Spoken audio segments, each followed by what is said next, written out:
আসসালামু আলাইকুম। আমি মুহম্মদ তানজিলা আক্তার। এবার 2024-25 শিক্ষাবর্ষে জগন্নাথ বিশ্ববিদ্যালয়ে ডি ইউনিটে পঞ্চম স্থান অধিকার করেছি এবং জগন্নাথ বিশ্ববিদ্যালয়ের বি ইউনিটে 24তম। এছাড়া ঢাকা বিশ্ববিদ্যালয়ে মানবিক বিভাগ থেকে 682তম, জাহাঙ্গীরনগর বিশ্ববিদ্যালয়ে মানবিক বিভাগ থেকে 43তম, এছাড়াও চট্টগ্রাম বিশ্ববিদ্যালয়ে মানবিক বিভাগ থেকে 230তম স্থান অর্জন করেছি।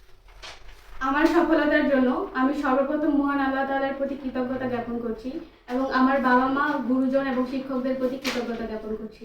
আমি আমার এডমিশন জার্নিটাকে সহজ করার জন্য আমার এইচএসসি পড়াশোনার পাশাপাশি আমি জয়কলির এক সেট বই আমার সাথে রেখেছিলাম, যা আমার প্রস্তুতিতে অনেক বেশি সহায়তা করে। ছোট ভাই বোনদের উদ্দেশ্যে বলবো, তোমরা যারা এইচএসসি প্রস্তুতি নিচ্ছ তারা তোমাদের সাথে এক সেট জয়কলির বই রাখবে, যা তোমাদের এডমিশনের সময়ের 2-3 মাসের জার্নিটাকে অনেক বেশি সহজ করবে। সবাই আমার জন্য দোয়া করবেন, আমার সফলতার গতি যেন অব্যাহত থাকে। আসসালামু আলাইকুম।